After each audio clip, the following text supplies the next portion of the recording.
vous êtes en train d'applaudir un Montréalais qui était au garage du CN à essayer de trouver où on était. Il ne faut pas me donner trop d'honneur. Oui, en fait, essentiellement, la raison pourquoi je vais vous parler ici du cannabis, premièrement, je ne veux pas inciter personne à en fumer ou à pas en fumer, c'est pas de mes affaires.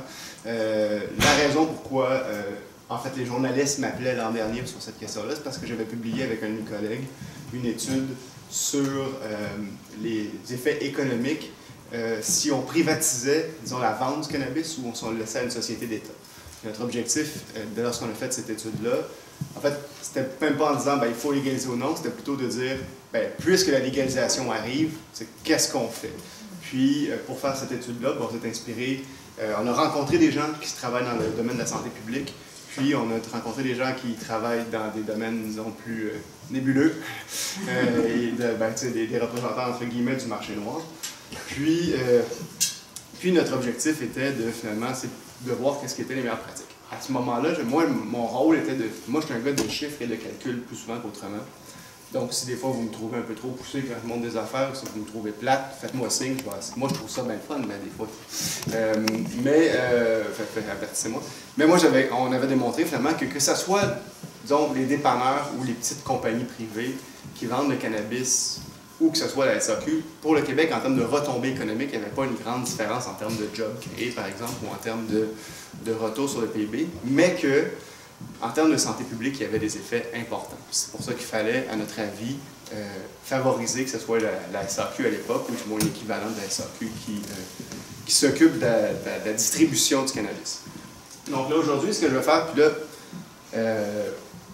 c'est vous présenter un peu les résultats de cette étude-là, mais aussi tout ce qui s'est fait depuis l'année dernière, surtout sur les questions. Puis, pour moi, c'est un peu compliqué de savoir à partir de où commencer, puisque considérant, j'ai eu beaucoup de demandes d'entrevues sur le domaine financier autour de l'industrie du cannabis, beaucoup de demandes d'entrevues sur un paquet de choses, mais c'est la première fois que je donne la conférence comme telle, parce qu'on m'a fait les premières à la demander. En fait. Ceci dit, depuis, il y a déjà eu 2 appels. C'est-à-dire que si vous trouvez qu'elle est trop longue, qu'elle est trop plate, faites-moi signe, je vais la changer.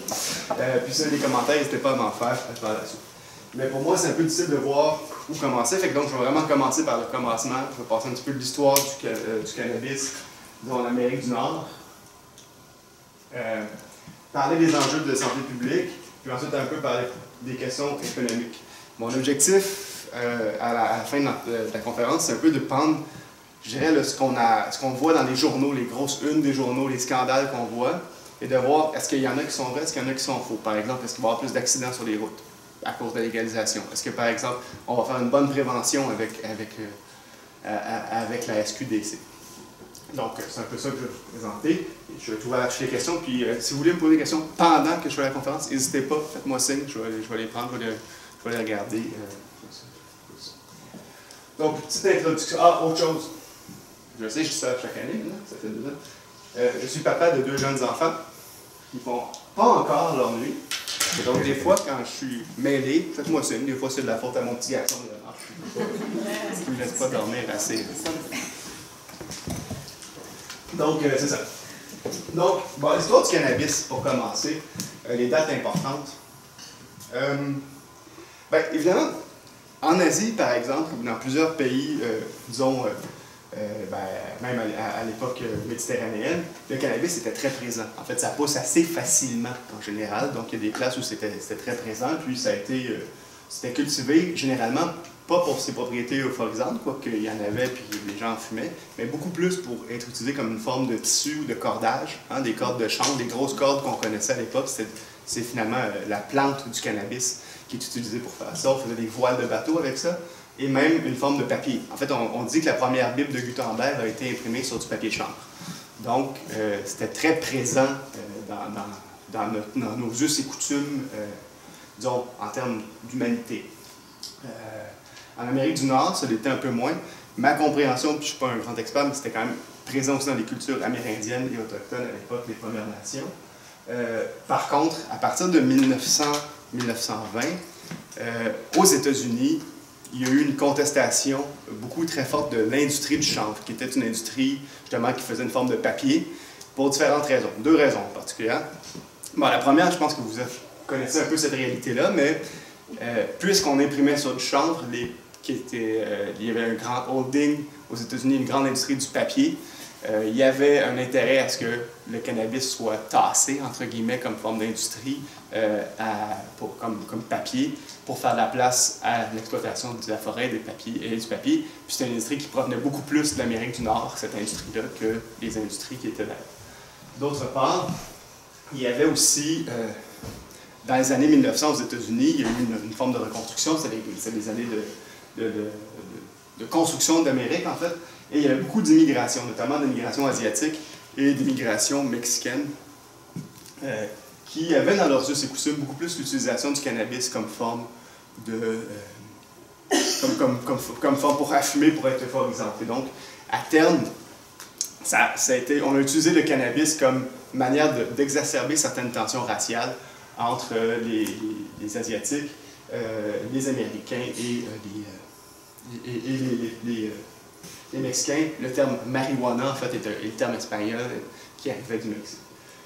D'autre part aussi, à l'époque de la ségrégation, on considérait que les personnes noires qui fumaient, en fait, avaient tendance à plus souvent se rebeller contre leur maître ou à plus souvent pas prendre leur place en société. Donc, on a amené ça à une espèce d'image du cannabis qui était, entre guillemets, la fleur du diable. Mais bon, et c'est la prohibition aux États-Unis avec l'alcool, donc nécessairement par la suite, que ce soit l'alcool ou le cannabis, il y avait une forme d'attaque contre les produits.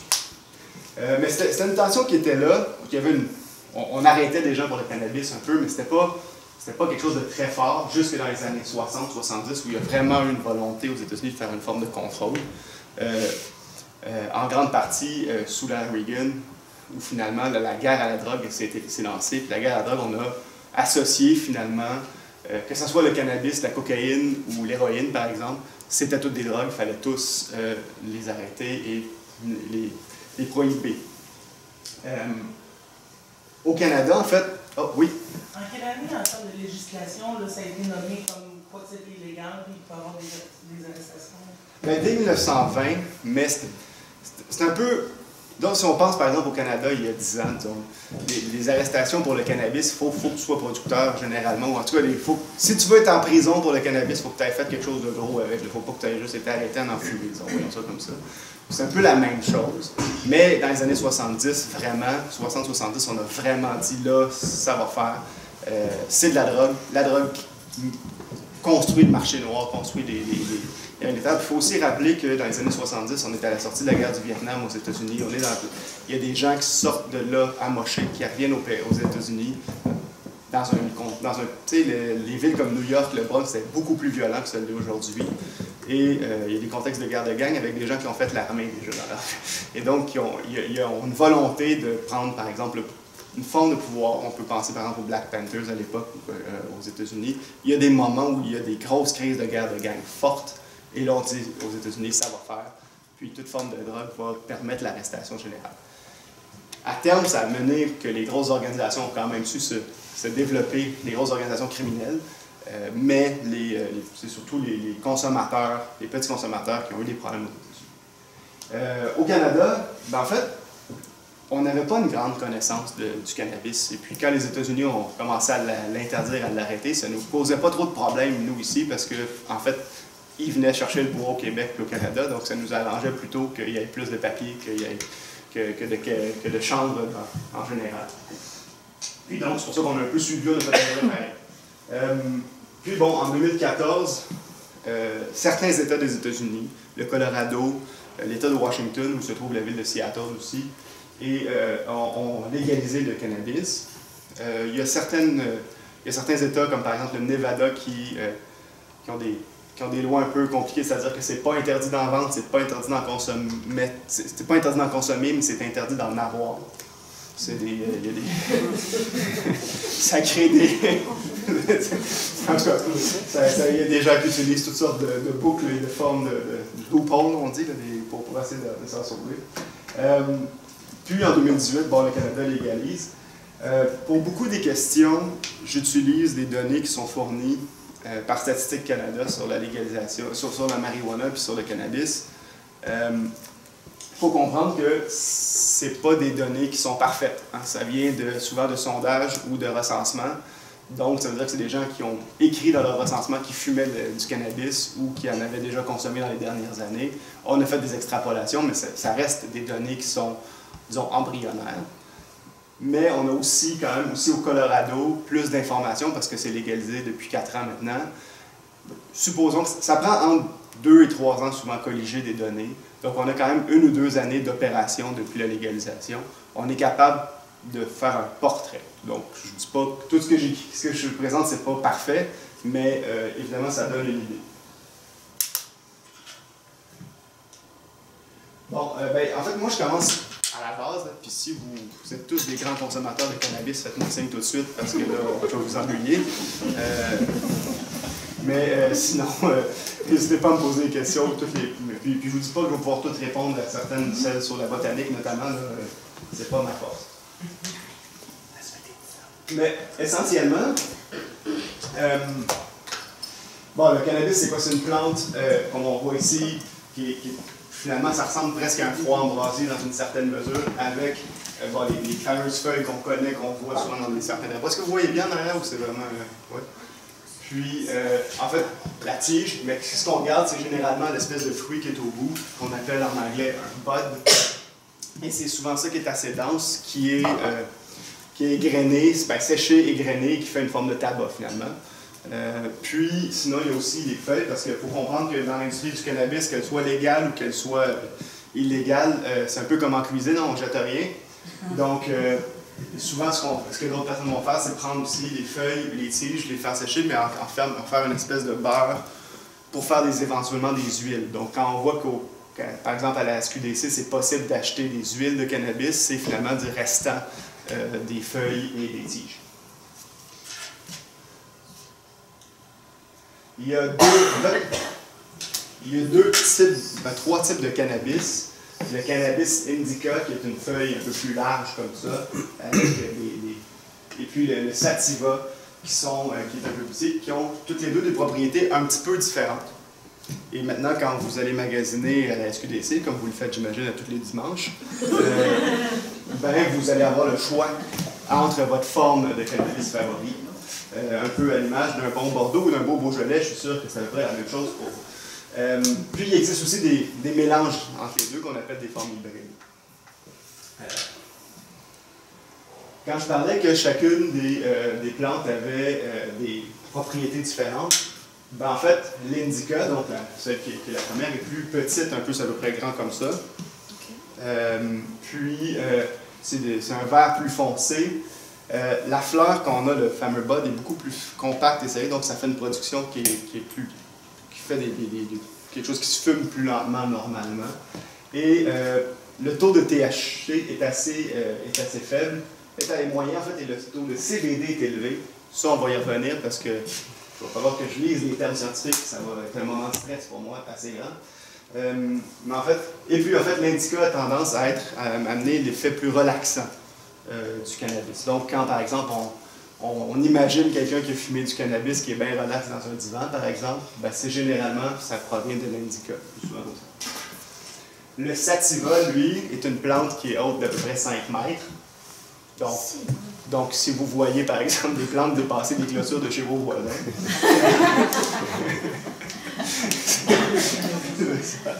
c'est de couleur plus pâle. C'est ceux qui ont des petites feuilles plus étroites qu'on a vu tantôt. Le THC est élevé, l'effet qui est euphorisant et qui donne, entre guillemets, de l'énergie est élevé. Puis c'est la partie qui est relaxante qui est plus faible. Donc ça va stimuler beaucoup, puis ça va susciter l'éveil. Donc, on va arriver à ce moment spécial. Donc, qu'est-ce que le THC? Ce qu'on entend un peu plus parler sur le THC, c'est le niveau d'excitant dans le cannabis. Le terme étant, attention, le tétrahydrocannabinol. Yes, c'est le terme scientifique, puis à partir de maintenant, c'est du THC pour tout le monde, d'accord. En fait, pour vous donner une idée, c'est ça qui fait la composante psychoactive. Les souches qu'on retrouve normalement, puis encore là, ça aussi, ça reste embryonnaire parce que c'est extrêmement difficile à évaluer. En fait, c'est évalué par Santé Canada présentement pour ce qui est du cannabis légal. Mais lorsque, par exemple, on va acheter du cannabis sur les marchés noirs, on ne peut pas dire que le taux de THC est le même dans chaque produit qui est acheté. Mais en fait, une souche, entre guillemets, normale, et ce qui va se vendre à la SQDC, est entre 10% et 20%. Il y en a des plus faibles, mais entre 10 et 20%. Ce qu'on a trouvé sur le marché noir. Puis en fait, c'est ça qui fait, en termes, qui fait plus mal, entre guillemets, sur le développement du cerveau. Sur le marché noir, on en trouve jusqu'à 30% de THC. C'est très élevé. Pour vous donner une idée, là, dans les années 60-70, à Woodstock, là, à peu près, le taux est à peu près à 8%. Donc, quand on dit que le stock, entre guillemets, est plus fort aujourd'hui qu'il l'était avant, c'est vrai. Il est beaucoup plus fort. Pourquoi? Ben, en fait, dans le cas du marché noir, c'est parce qu'on ne sait pas avec quoi il est coupé, on ne sait pas avec quoi il a été poussé, puis le développement, en fait, puis aussi parce qu'il y a une volonté de créer un THC le plus fort possible pour avoir, entre guillemets, un meilleur buzz. Puis ce qui est difficile avec le THC, tout comme le CBD qu'on va y arriver, c'est que c'est très difficile à savoir qu'est-ce qui mène ça. Par exemple, si le soleil est placé d'une certaine manière, vous pouvez avoir deux graines avec la même racine de cannabis. Selon la disposition du soleil, selon votre disposition des différentes usines, de votre usine de l'éclairage, ben, le taux peut varier. Donc, un des grands défis qu'ont présentement les producteurs de cannabis légaux est de reproduire systématiquement le même produit qu'ils vont vous vendre avec le même taux. Pour ce qui est du cannabidiol, ça c'est le plus facile, cannabidiol, le CBD, en fait, le cannabis est assez drôle parce qu'il y a à la fois cet effet très euphorisant, mais il y a à la fois en dedans de lui un effet qui est relaxant. Donc c'est comme s'il se balançait lui-même. Ce que génétiquement, ou du moins ce que botaniquement parlant on a fait, c'est que certains ont réussi à ou bien en extrapoler l'effet très excitant d'un côté pour faire des plants avec beaucoup de THC, ou de l'autre côté être très relax, le CBD. C'est très relaxant, puis le souche normal a environ 0,1% à 1% de CBD. Donc, pour vous donner une idée, quand chaque joint, comme si on se faisait ça tous les 2 jours, mais chaque joint a sa part finalement des deux composantes, puis selon si le CBD est plus fort que le THC, ben, l'effet va être différent. Puis il existe par exemple du cannabis qui a jusqu'à 15% de CBD, donc c'est extrêmement relaxant. En fait, ça, et qui n'a presque pas de THC. Ce qui est utilisé pour, souvent, là, quand on dit par exemple, il y a on prend du cannabis médical ou qu'on prend pour atténuer les douleurs, ou quand on dit les enfants qui sont TSA, ou autistes, ou qui ont des problèmes, on utilise du cannabis pour les guérir. Ben, c'est généralement basé sur ceux qui ont presque pas de THC, mais beaucoup de CBD. Donc, c'est l'effet relaxant, c'est ça qui est utilisé. Donc, faites attention si vous voyez la une du Journal de Montréal, un docteur prescrit du cannabis à son enfant, ça peut être une pilule qui contient avant tout, surtout, du CBD.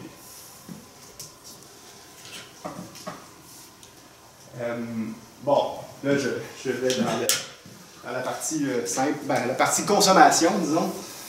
Bon, qu'est-ce qui existe? En fait, on le consomme principalement sous 2 formes, le cannabis, ou bien en faisant une forme de tabac avec la feuille, comme on le dit, ça fait des joints. On fait des joints, hein? On fait tout ça. Il y a ce qu'on appelle des blunts. En fait, des blunts, c'est des grandes feuilles, un peu comme un cigare, en fait, des grandes feuilles similaires à un cigare qui sont remplies de cannabis et qui sont fumées comme ça. Puis, il existe des formes de petites pipes, des petites ou des grosses pipes à cannabis pour fumer. En fait, essentiellement, souvent, il y a par exemple des pipes à eau, si on pense à ça. L'objectif, quand on voit dans les films là, les gens qui fument du cannabis et qui ont une grosse pipe avec de l'eau dedans, c'est pour éviter supposément que ça fasse plus mal à la gorge, puis que ça rend l'effet plus fort. Sinon, il existe aussi avec les huiles, plusieurs manières de faire, il y a des vaporisateurs. Ça c'est légal à la SAQ, c'est-à-dire à la SAQ, à la SQDC. C'est-à-dire que c'est un petit push-push finalement qu'on peut se mettre sur la langue qui a un effet. Puis, sinon, on peut mettre cette huile-là dans une forme un peu comme les cigarettes électriques, c'est-à-dire électroniques. Ben, il existe l'équivalent pour le cannabis, qui se vend avec l'huile. Sinon, ben, on peut utiliser cette huile-là pour faire des recettes ou pour créer des petites pilules, en fait des gélules. Pour ce qui est de la nourriture, en fait, on va y revenir un peu plus tard, mais essentiellement pour la nourriture, présentement dans la légalisation du cannabis, au Québec notamment, on a le droit de de se nourrir, de faire de la nourriture chez nous avec du cannabis, mais on n'a pas le droit d'en vendre ou d'en acheter. Et puis, ça va peut-être venir dans un second temps de la légalisation, mais ça, c'est à voir encore. Puis, c'était proposé avant le gouvernement présent qui s'est quand même montré plus critique face à la légalisation du cannabis. Oui. Il parlait de sortir une bière au cannabis, mais une bière, ça se vend donc... Non, ben, en fait, on va y revenir, mais il y a effectivement une volonté... en fait, présentement, c'est illégal. On ne pourrait pas avoir une bière au cannabis. En fait, une des premières choses qu'on veut éviter, c'est de mélanger ou faciliter le mélange d'alcool et de cannabis au prix au Canada. Donc, mais ceci dit, on va revenir, c'est une voie d'avenue pour les compagnies d'alcool qui voient leur profit chuter dramatiquement partout où la légalisation du cannabis existe. Ouais. C'est quoi le marché du cannabis? Hein? C'est le marché canadien, encore là, une fois, avec des données qui sont encore jeunes, mais pour vous donner une idée, puis ça va revenir un petit peu tout au long de la présentation, comment on fait tout un plat avec cette légalisation-là en termes de grosseur. On pense que ça va changer complètement notre économie, par exemple. Il faut être très prudent avec ces affirmations-là, parce que, en fait, le cannabis, ça représente un marché de 5,7 milliards de dollars au Canada en entier. Pour vous donner un exemple, l'alcool, c'est 22,8 milliards, donc à peu près 4 fois plus grand. Puis le tabac, ben, c'est 31,5 milliards de dollars en termes de marché. Là, ici, je ne veux pas dire que le cannabis est meilleur que quoi que ce soit d'autre, c'est pas ça mon objectif, mais c'est juste de démontrer que ça ne révolutionnera pas l'économie canadienne de légaliser le cannabis. Ce que ça va faire, par contre, en termes d'économie, parce qu'il y a une autre chose, c'est que cette économie-là, elle existait déjà, en quelque part. Les gens vendaient du cannabis d'une manière ou d'une autre. L'argent que vous aviez, que les gens... Quand on calcule, par exemple, le PIB du Canada, on prend l'ensemble des transactions qui sont enregistrées au Canada, puis on dit ça, c'est la somme des activités économiques du pays. La situation économique du Canada, par exemple, va plutôt bien, puisqu'on a vendu pour tant de milliards de dollars, on a échangé pour tant de milliards de dollars. Et avant cette année, l'échange de cannabis n'était pas compté dans ce calcul-là, vu que c'était illégal. Maintenant, il va l'être. Ça va augmenter de 5,7 milliards, mettons 6 ou 6,5, disons, là, ben, ça, c'est un détail dans l'économie canadienne. Cependant, ça a un petit effet. Si on pense, par exemple, hier, c'était presque Noël pour des gens comme moi qui sont des chercheurs. On appelle ça une mise à jour économique du Canada. Ben, en fait, on voit que l'argument principal du gouvernement, c'est de dire, regardez, on ne demande pas notre dette tant que ça parce que notre ratio dette par rapport au PIB est à peu près le même ou a diminué. Ben, c'est sûr que ça aide le Canada de reprendre, de mettre légalement ce type de montant-là dans l'économie, tout comme, à la rigueur, pour le Canada, une hausse du prix du pétrole de 25% transforme complètement notre économie du jour au lendemain. Est-ce qu'il y a des questions?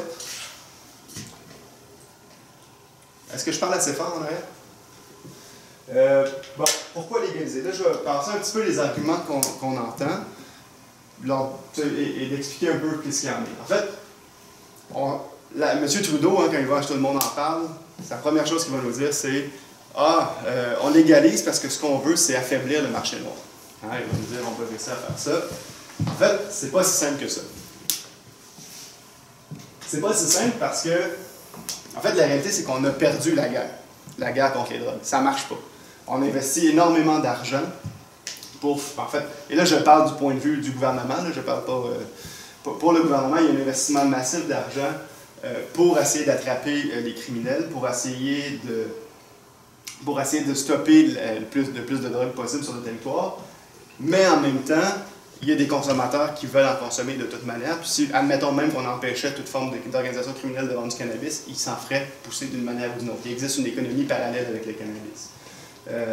Puis ce qu'on réalise en fait aussi, c'est que en rendant illégal le cannabis, ben, il y a des petites gangs de rue, par exemple, qui se font des guerres, qui créent plus de criminalité pour finalement garder le contrôle d'un produit qui est considéré par la santé publique pas particulièrement plus ou moins nocif que l'alcool, par exemple. Donc, en ce sens, ça marche pas comme de dire on va empêcher toute forme de drogue de rentrer ou d'être utilisée, ça marche pas. Ça marche pas. De plus, ça coûte assez cher. En fait, quand on regarde ici, au Canada, en fait, dans la dernière, c'est en 2013, pardon. En 2013, il y a eu 73 000 arrestations de personnes liées au cannabis. En fait, 81% de ces arrestations-là, c'était pour simple possession, c'est-à-dire avoir du cannabis.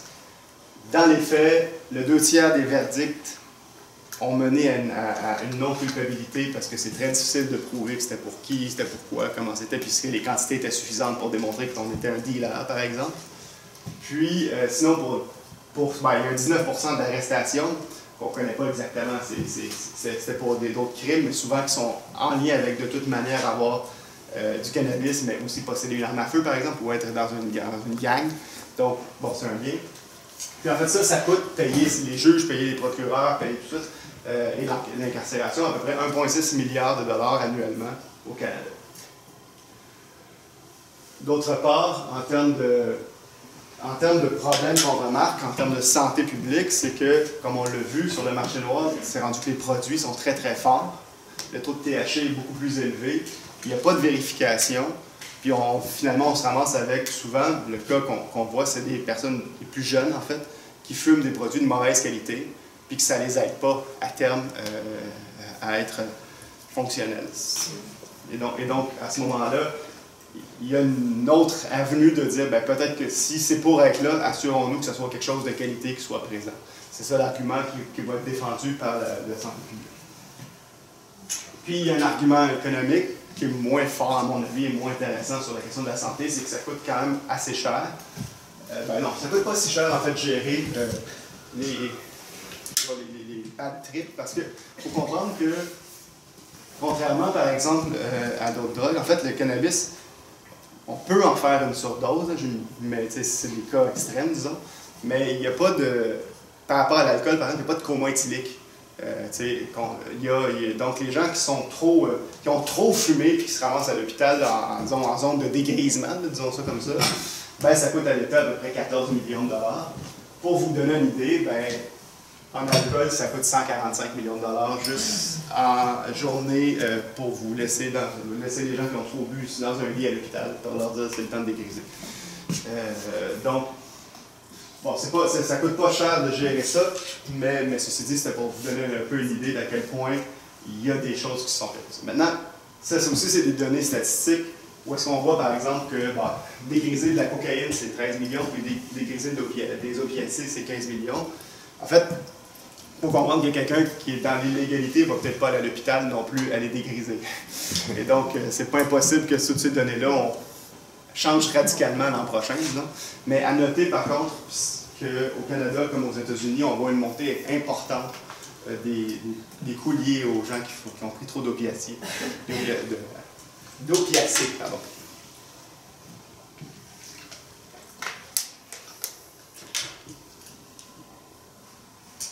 Comment on va légaliser? Là, je vous montre ici des images un peu de ce qui se fait aux États-Unis. Puis il faut dire une chose, c'est que l'approche canadienne est complètement différente. C'est fait au Colorado puis au Washington, finalement, c'est généralement la permission à l'entreprise privée de créer des magasins où est-ce qu'ils vendent toutes sortes de produits du cannabis. Puis que finalement, c'est à travers les taxes de ces nouveaux produits-là que l'argent rentre à l'État. Puis, il y a une assez grosse liberté de marché, entre guillemets, au point où est-ce que là, il y a des volontés de peut-être revenir un petit peu en arrière à ce niveau-là. Parce que ce que va vendre... En fait, le cannabis utilise beaucoup des techniques publicitaires que, par exemple, la cigarette a eu dans les années 60-70. Donc, les industries américaines vont proposer... Si on regarde ici, là, ça, c'est un petit paquet de cannabis là, comme ça. Ça a l'air d'être bien beau, ça a quasiment l'air d'un petit thé qu'on se donne à Noël là, en cadeau. Ici, par exemple, c'est des biscuits et toutes sortes de produits avec des couleurs fortes qui peuvent attirer les enfants, par exemple, qui pourraient être intéressantes, qui sont tentantes. Et puis là, ici, je vous ai montré le logo le plus bizarre que j'ai trouvé. Là, ça une pitoune qui veut vendre du cannabis en tenue allemande du 17e siècle. Mais bon, tu sais, ça vous donne un peu l'idée, les gros logos, comment on vend, comment ça marche. Puis, l'autre chose aussi, c'est, regardez ici, c'est les paquets qu'on vend. Ça ressemble beaucoup aux paquets de cigarettes. Essayez de rendre ça sérieux à la rigueur. Donc, ce qu'on voit, c'est des petits paquets avec comment vendre. On va nous dire ici, ah, regardez, on a les meilleurs produits, les produits les plus santé, par exemple, quoi que ce soit. Donc, et ça, c'est ça. Donc, nous, ce que le Canada ne veut pas faire, puis le Québec non plus, en fait, c'est qu'il ne faut pas qu'il y ait de marque évidente sur le cannabis. Il ne faut pas réussir à rendre ça attrayant. Puis à ce niveau-là, par exemple, ça va être bien différent que même le vin à la SAQ, qui a toutes sortes de manières ou de capacités d'essayer de faire de la promotion à travers l'étiquette. Pas de publicité nulle part pour le cannabis. Pas plus non plus de publicité, par exemple, de la SQDC. La SQDC ne peut pas faire des publicités en disant finalement, venez voir les feux d'artifice SQDC de la tuque, par exemple. Ça n'arrivera pas. Pas le droit de s'adresser aux enfants. Pas le droit de témoignage, genre ce cannabis est le plus doux que j'ai jamais fumé de ma vie sur le paquet, ça. Interdit. Puis pas non plus de demi-vérité du type depuis que je fume ce cannabis-là, j'ai plus mal à la gorge alors que j'avais des douleurs chroniques. Tout ça interdit, pas le droit de quoi que ce soit. En fait, ça ressemble à ça. Hein, ça c'est vendeur, ça. Donc ça c'est en fait vous voyez le haut de mon ordinateur ici, c'est une prise d'écran vraiment de ce qui se fait sur le site de la SQDC quand on veut acheter du cannabis. En fait le cannabis est dans ce petit paquet-là. On voit normalement ici, il va y avoir le pourcentage, il y a le signe du THC, le pourcentage de THC est là, le pourcentage de CBD est là. Donc vous êtes capable de savoir l'effet qu'il va y avoir sur relaxant. Relaxant aussi, ça va être excitant. En fait, aussi sur le site web, c'est marqué plus clair ici, avec la forme d'intensité. Puis bon, on voit le prix comme tel. Aussi, autre chose, les personnes à la SQDC qui vous vendent des produits n'ont pas le droit de promouvoir le produit. Donc, on va vous donner des conseils. Si vous dites, ben moi, je recherche à être plus relax, par exemple, qu'est-ce que je peux prendre comme produit, mais ils n'ont pas le droit de vous dire, ils n'ont pas le droit de vous dire, moi, j'ai fumé celui-là la semaine dernière, c'était vraiment le meilleur que j'ai fumé, ça, intéressant. Parce que je n'ai pas parlé avec elle en même temps, parce que à ce temps, tous les enfants ont un ordinateur dans les mots. Oui, ben c'est ça. C'est comment tu vas faire pour faire un contrôle parental? C'est ça. Ben, la manière dont ça marche présentement. Et il y a eu, d'ailleurs, il y a eu un scandale. Non, mais le père, il a mis sa carte de crédit, il parle, il ne sait pas, puis... Ben, il y a quelques jours, là, je pense qu'au lendemain, ou à peu près le surlendemain de la légalisation, je pense que c'est la presse, ou peut-être le Journal de Montréal, un des deux, qui ont fait une espèce de test en disant on a donné à un enfant justement une carte de crédit pour acheter ça, puis qu'est-ce qui se passe. Puis ça a été un test qui a été lamentablement échoué. En fait, ce qu'ils font, ce qui est censé arriver, je vais vous dire ce qui est censé arriver, je vais vous dire ce qui s'est passé par la suite. Ce qui est censé arriver, c'est que si vous l'achetez comme ça par la poste, ben en fait, vous le payez avec une carte de crédit avec un nom d'adulte. En fait, pour rentrer sur le site, il faut avoir 18 ans. Fait que si la personne n'est pas capable d'écrire 1981, ça ne marche pas. Non, mais ensuite, une fois que c'est fait, vous l'achetez, il est commandé par la poste. Le facteur qui l'amène doit vérifier avec carte d'identité en main que la carte de crédit et la carte d'identité sont la même personne, puis que c'est la personne à qui on le donne. Pas le droit de le donner, par exemple. Donc, par exemple, si mon fils de 4 ans en commandait, le facteur n'a pas le droit de m'en donner, me le donner, puis que moi j'y donne. Il ne faut pas que ce soit en personne interposée. Ça ne peut pas être un grand frère, par exemple. Puis aussi, si par exemple il n'y a personne, ben là, contrairement à votre livre Amazon, par exemple, ben là, c'est ramené automatiquement au bureau de poste, qui doit, lorsque on vient récupérer le colis, il doit montrer carte de crédit et permis de conduire, en tout cas, carte avec photo. Maintenant, qu'est-ce qui s'est passé le lendemain de la première journée? Ben, ce qui est arrivé, c'est que finalement, il y a un jeune qui a commandé. Bon, la commande est passée. Le facteur est venu pendant qu'il était à l'école. Donc, il n'a pas remis aux parents le paquet, mais une fois rendu au bureau de poste, qui était une pharmacie, en fait, dans les pharmacies et les bureaux de poste, ben, en fait, ce qui est arrivé, c'est que la personne n'a pas vérifié pantoute, puis il a donné le paquet comme si c'était un colis de tous les jours. Donc, et puis, ben, en fait, eux, ben, comme c'était la presse qui payait pour l'étude, ils l'ont ramené à la SQDC, là, ils n'ont pas... ça paraissait mal sinon. Mais ils n'ont pas laissé le petit garçon fumer un bat. Donc, évidemment, je pense que le processus est bon. Dans l'application, il y a beaucoup d'intervenants. Il y a beaucoup d'intervenants potentiels. Le facteur que c'est pas sa job. En fait, c'est pas ça qu'il fait normalement. Puis la personne au bureau de poste non plus. Je pense que ça peut être amélioré. Est-ce qu'on pourrait se dire aussi, par exemple, ben, on veut que la SQDC, ce soit eux qui font la livraison directement. Ça pourrait être une avenue aussi. Je l'admets là que je pense avoir ouvert maintenant. Est-ce qu'il y a d'autres questions? Bon, là on va jouer un petit test. Qu'est-ce qui est légal et qu'est-ce qui n'est pas légal? Est-ce qu'on a le droit de fumer dans la rue? Ouais. Ça dépend de la municipalité. C'est ça. Donc, ma compréhension, c'est qu'à la TUC, c'est non. Ça a l'air unanime. Sinon, si la ville... Mais il y a des défis quand même qui sont assez grands, dans le sens où c'est la municipalité qui décide.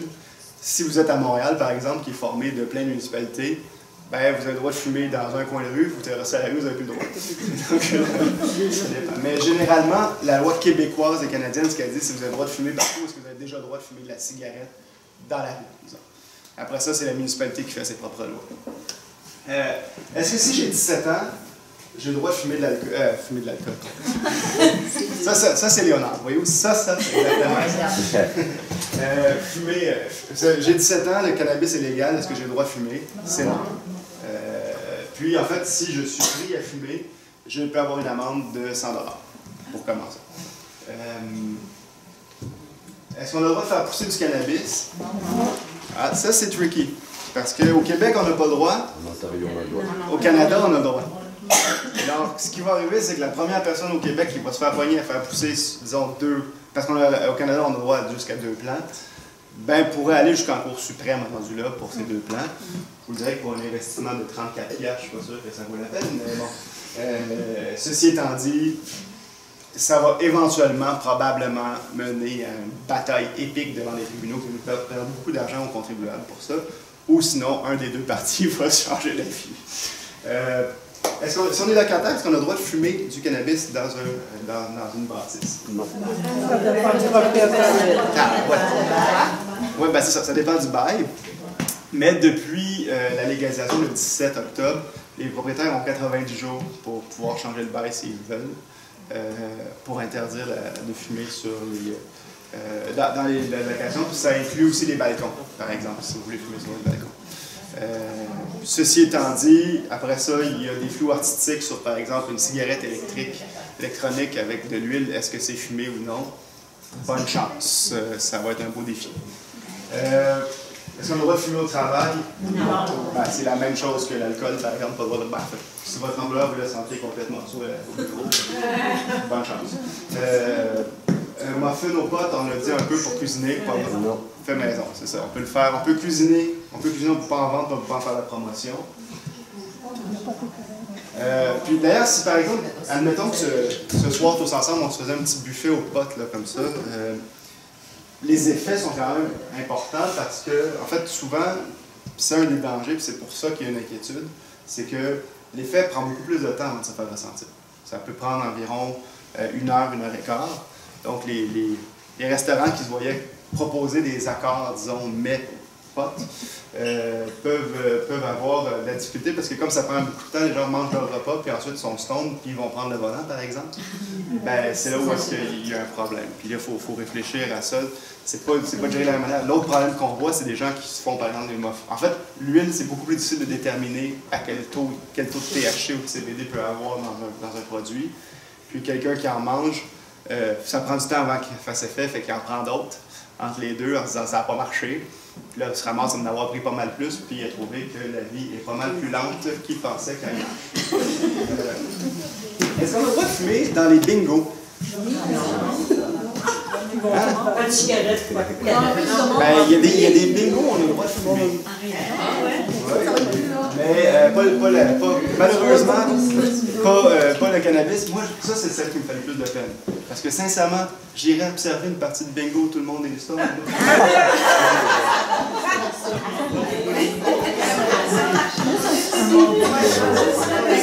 Non, c'est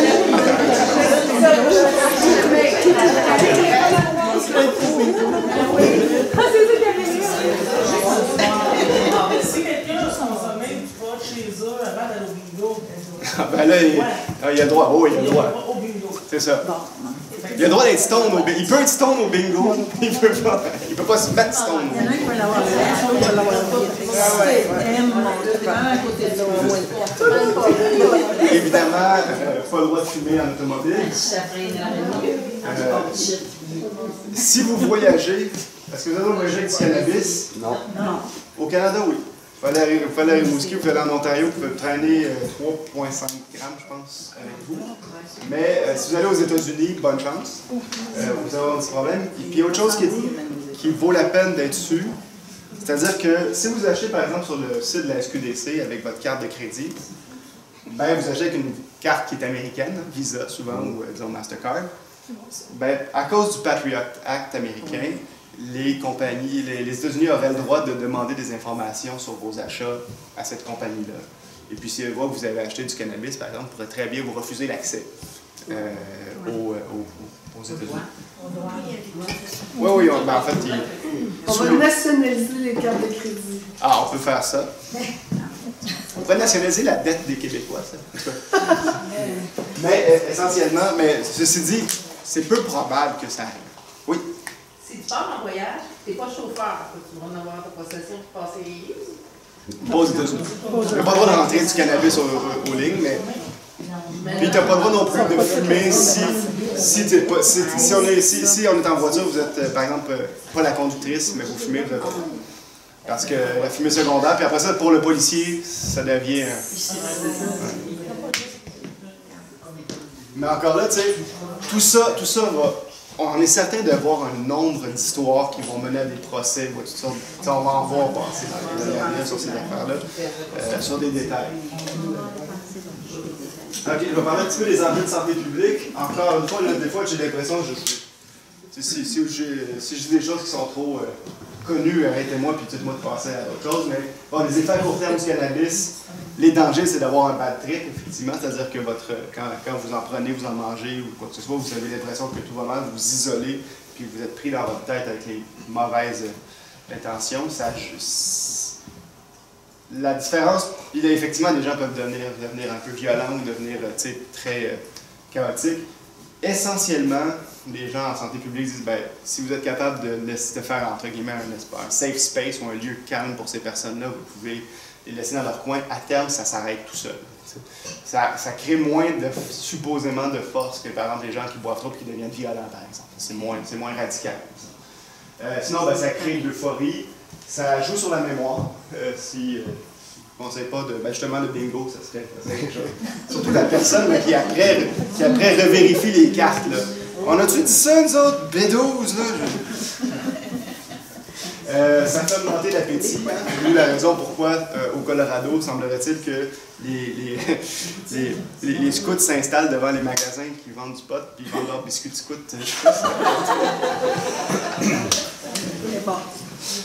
Ça change la faculté motrice, mais ça dépend du taux de CBD pardon, puis de THC. Ça peut aider à résoudre certains problèmes ou diminuer la tension. Les dangers à long terme, il faut le dire, on a très peu de connaissances en fait sur les effets du cannabis parce que comme c'était tellement illégal, juste par exemple pour les chercheurs qui faisaient c'était tellement illégal. Juste parce que c'était illégal, les chercheurs qui voulaient faire des recherches, en fait, ça demandait un nombre assez incroyable de permissions pour être capable, un, d'en posséder, deux, de soumettre que c'est raisonnable et correct de prendre quelqu'un et d'en fumer. Surtout si vous faites des recherches sur les effets du cannabis sur les enfants, par exemple. Et donc, donc, les connaissances qu'on a sont encore embryonnaires. Ce qu'on sait, par contre, c'est que ce qu'on ne veut pas, c'est jouer sur la santé. Que les personnes qui ont des problèmes de santé mentale consomment trop, en fait. Et ce qu'on sait, c'est que le cerveau se développe jusqu'à l'âge de 25 ans. Et donc, à partir de ce moment-là, plus on commence jeune, plus il peut y avoir des effets sur le cerveau. Ça peut mener à des pertes de capacité cognitive pour les gens qui en fument beaucoup trop.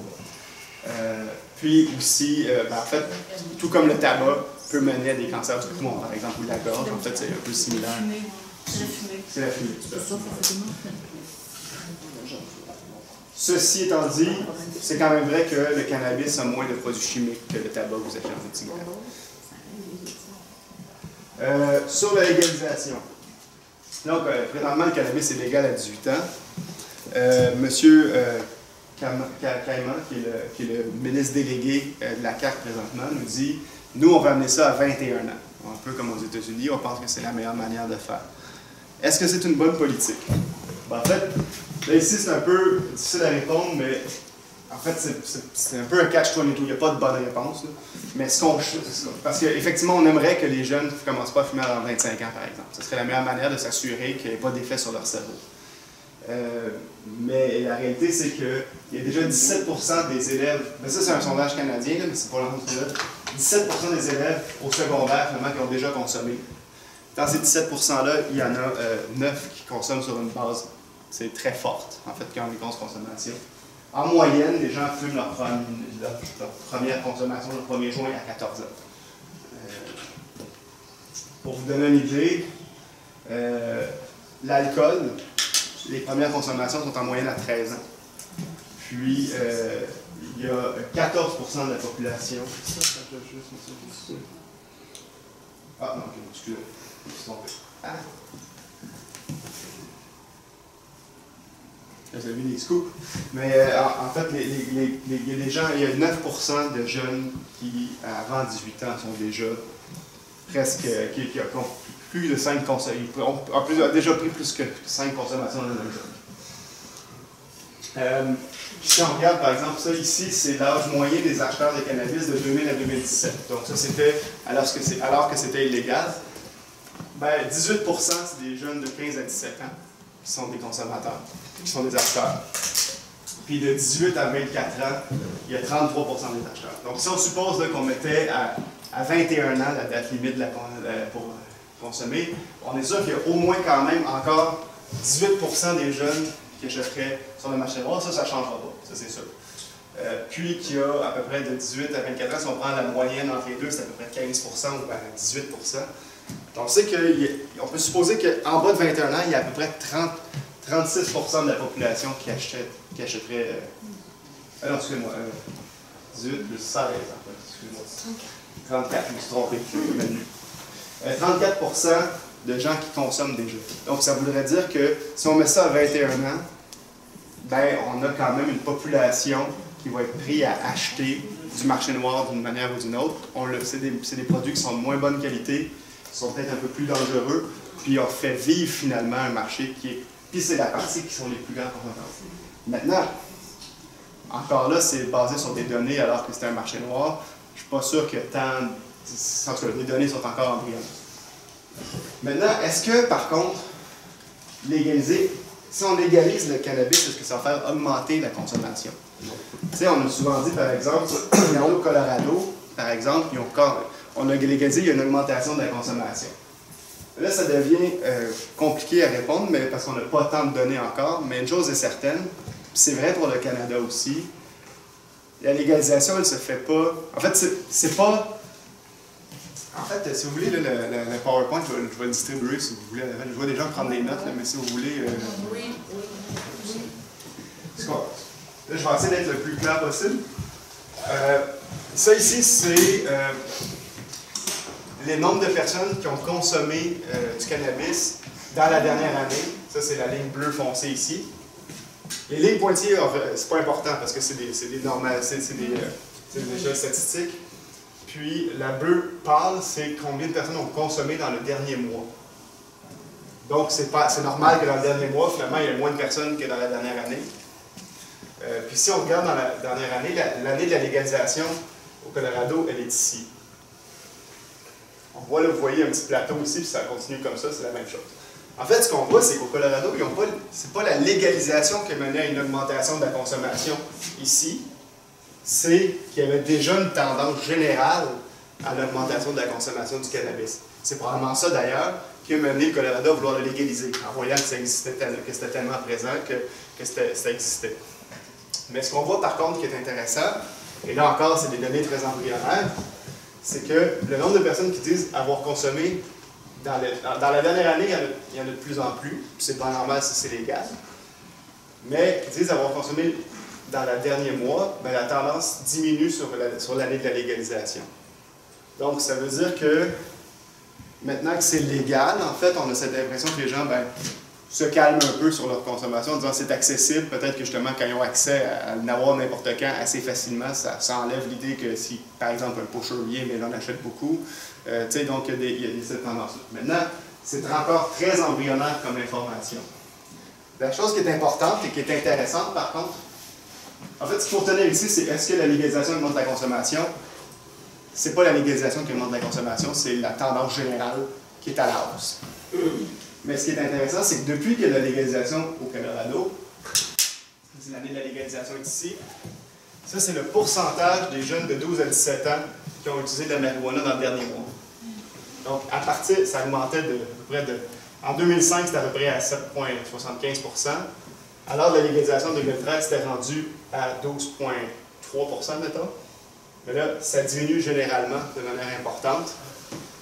Pour atteindre, ça revient à peu près à 8,5 %. Donc, ce que ça veut dire dans la... Là, c'est un échantillon de 2 ans quand même, mais c'est 24 mois finalement. Ça veut dire que depuis que c'est légalisé, les jeunes consomment moins. Est-ce que c'est parce que c'est rendu plus cool, parce que les gens comme de mon âge peuvent fumer maintenant? Je ne le sais pas. Mais c'est un effet réel. Peut-être aussi parce que tous ceux qui sont proches d'avoir l'âge de pouvoir en prendre, des choix à attendre un peu. Il n'y a pas d'explication statistique de ça. Mais ce qui est assez clair, c'est que pour l'instant, ça se trouve au Colorado, mais ça se voit aussi dans l'État de Washington, par exemple. Donc, les jeunes ont tendance à diminuer leur consommation depuis la légalisation. Je pense aussi que c'est peut-être aussi à cause que l'effet justement du pusher qui est un jeune dans le coin qui en reçoit une grosse partie, qui en vend à ses amis, tout ça, le lien de proximité avec l'accessibilité est moins grand aussi. Donc il y a un effet qui est là. Ce qui serait intéressant de voir, c'est si l'alcool, de l'alcool ou d'autres drogues ont augmenté aussi. Oui, ça serait intéressant de voir ça. Je n'ai pas les données chez les jeunes comme ça. Okay. J'ai vu des études qui montrent qu'effectivement, en fait, partout où est-ce que c'est légalisé, il y a aussi des baisses de vente d'alcool. Okay. Parce qu'en fait, quand vous fumez beaucoup, à un moment donné, il y a une limite à votre capacité d'ingurgiter de l'alcool aussi. Non, mais je veux dire, s'ils consomment moins de moins, est-ce qu'ils boivent plus? Oui, ça serait intéressant. Effectivement, c'est une bonne question. Ou est-ce qu'ils prennent plus de speed? Ouais, c'est ça. C'est pas ça d'autres choses de plus cool. Oui, on va y aller, mais je pense qu'on peut en parler tout de suite. C'est une des questions qu'on peut se poser. On y... Attendez, on va y aller tout de suite sur... Je vais revenir, là. Est-ce que les cannabis amènent aux drogues plus dures, en fait? Puis pourquoi on a cette théorie-là? C'est parce que ce qu'on a vu dans les études américaines d'un psychiatre qui a rencontré finalement des héroïnomanes puis des cocaïnomanes, lui disait, moi j'ai commencé alors que je fumais du cannabis. J'ai commencé avec du cannabis, de l'alcool, quoi que ce soit. Donc, c'est les années 60-70. Le réflexe a été de dire, si vous êtes héroïnomane, si vous fumez du cannabis, vous avez 17 fois plus de chances de devenir héroïnomane que si vous n'en fumiez pas. Parce que c'est basé sur le calcul à partir des gens qui étaient déjà héroïnomanes. Ça ne veut pas dire que si vous fumez un joint, vous allez automatiquement devenir héroïnomane. En fait, c'est que les gens qui sont héroïnomanes ont déjà fumé du cannabis. C'est plus que ça que nous dit l'étude. Mais ça a été repris dans les médias de manière à nous dire, puis moi j'ai grandi, là, il y avait des dessins animés qui m'expliquaient que le jour où je fumais un joint, je finissais dans un caniveau avec une aiguille dans les drones.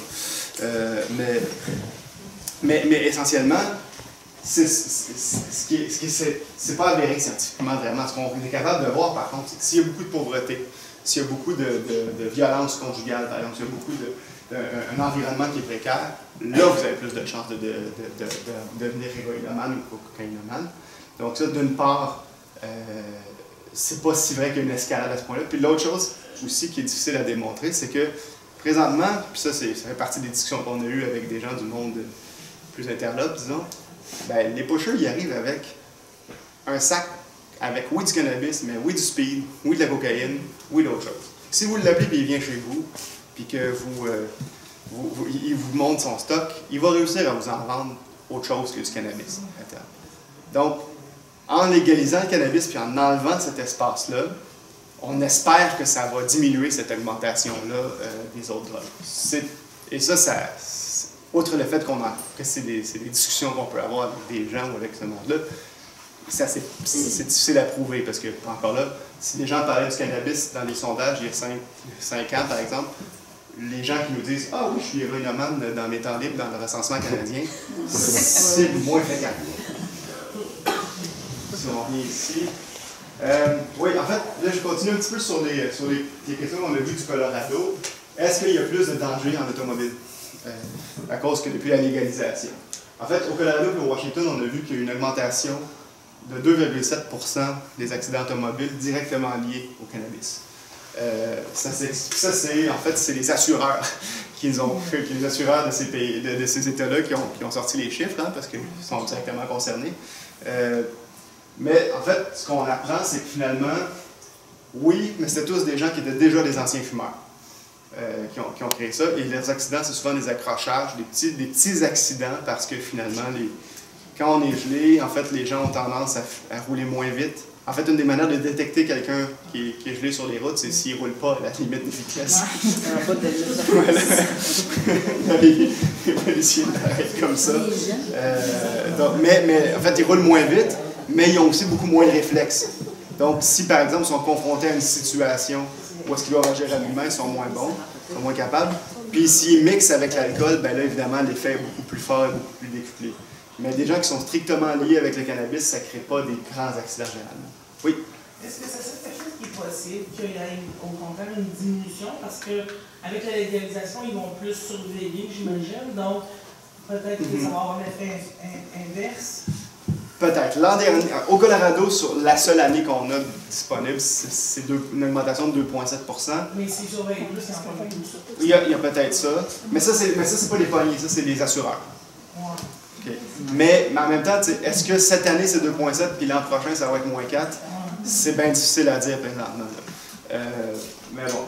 Ceci dit, si on prend juste ce qui existe présentement au Canada, il y a 39% des gens qui fument du cannabis qui disent « j'ai déjà conduit gelé dans la dernière année ». Donc, ça existe déjà présentement. Puis ça aussi, c'est l'autre question qu'on se dit. On en a fait un grand scandale, mais la réalité, c'est que les gens qui fument gelé, ils sont déjà présentement sur les routes, en fait. La différence, c'est qu'on ne veut pas que l'État québécois-canadien, finalement, légitimise ce type de comportement. Puis c'est très difficile de prouver, hors de tout doute, que quelqu'un a consommé avant de conduire. Par exemple, lorsque vous ingurgitez du cannabis, que vous le mangez ou que vous le fumiez, en fait, les traces de THC peuvent rester dans votre corps jusqu'à 24 heures. Donc, c'est bien difficile pour le policier qui vous arrête, qui vous fait passer un test de sang, par exemple, de dire, ben, lorsque je l'ai arrêté, il était gelé. La personne pourrait dire, non, j'ai fumé 5 heures avant de prendre mon automobile, ou 6 heures avant de prendre mon automobile. L'autre chose, par contre, c'est que les effets de la sensation du cannabis se dissipent après à peu près 1 heure, 1 heure et demie. Donc, si par exemple, quelqu'un prend son automobile 4 heures plus tard, ben, il n'est pas censé avoir d'effet. Selon lui, sa perception n'aura pas cette impression. Mais là, j'ai vu, en arrêtant pour dîner, j'ai vu dans le Journal de Montréal qu'il y avait une escouade qui avait arrêté plus d'une dizaine de personnes, je pense, qui étaient gelées sur les routes récemment. Puis ça, en fait, ce qu'ils font comme test, c'est des tests bien drôles. C'est-à-dire que si vous vous rendez et vous voyez ça, vous allez trouver ça drôle. Ils demandent à la personne d'être debout, de regarder dans les airs, de regarder un doigt, comme ça, de vérifier finalement leur dissonance, si leur vision est bonne, tout ça. Puis si le policier a un doute ou une impression que la personne est gelée, il peut l'arrêter. Si on passe un test de sang, en fait, c'est ça qui va arriver, c'est que le test de sang, s'il montre que par exemple il y a plus que 5 mg dans le sang, ben, à ce moment-là, il y a une amende de 1 000 $. À la deuxième offense, c'est 1 000 $ plus une perte du permis pendant 30 jours. Puis la troisième offense, je pense que c'est une perte du permis. Puis ça. Mais maintenant, avant que ça se fasse, il va aussi avoir des effets au tribunal, parce qu'il va en avoir des avocats pour dire ah non, ça faisait des jours. Des tests comme les diabétiques, fixer les doigts, ça fait pas d'argent tout de suite. Oui, c'est ça, mais ils sont capables de le dire, mais la personne pourrait dire oui, mais moi j'ai fumé il y a 6 heures, mettons, ou il y a 10 heures. Donc ça m'a fait. Fait que c'est ça, il va y avoir du. Il voulait pas pourquoi les coûts financiers, juridiques associés. Ben, il voulait, mais c'est ça. Mais là, on va voir. Mais ça, une fois que ça va être un défi. J'admets que je ne suis pas avocat non plus ni juriste, là. Je ne sais pas comment ça va se faire, mais ça va être assez compliqué. En même temps, ça doit dépendre aussi du taux, parce que si vous avez à 5 mg, vous avez votre c'est une affaire, mais si vous êtes à 174, pas de chance, vous sortiez dire que c'était la peine.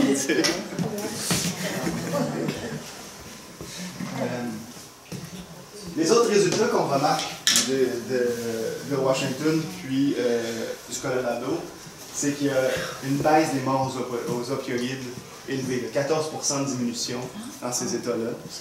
C'est beaucoup. Est-ce que c'est uniquement à cause qu'on a légalisé le cannabis puis que les gens arrêtent de prendre ça puis prennent du cannabis à la place? Peut-être. Est-ce que c'est parce que depuis 2014, on connaît l'existence de ce problème-là puis qu'on en a publicisé beaucoup plus, et au Canada, mais surtout aux États-Unis? On peut pas, je ne pense pas qu'on peut dire que c'est uniquement le cannabis qui a fait ça. C'est ça. Chose moins comique, une hausse d'explosion dans les laboratoires d'extraction de THC au Colorado et à Washington, donc c'est quand même dangereux d'opérer ça si on ne le fait pas correctement. Autre problème par contre, c'est que ces explosions-là seraient probablement arrivées dans le marché noir aussi, c'est juste qu'on n'aurait pas entendu parler. Il y a une baisse importante du nombre de contrôles chez les personnes hispaniques et les personnes noires aux États-Unis qui se faisaient en 2011 arrêter sur le bord des routes pour possession. Entre 2011 et 2015. En 2015, à partir de la légalisation, il y a eu une diminution de 35% de personnes contrôlées chez les Noirs, puis 25% chez les Blancs. Donc, bon, en même temps, ça c'est un problème qui est assez fort aux États-Unis. Bon. Mais, puis au Colorado, fait notre comique en quelque part, le fameux Obamacare, là, où l'assurance maladie du Colorado est payée entièrement par les taxes qui proviennent des ventes de cannabis. Donc, ils le réutilisent comme ça.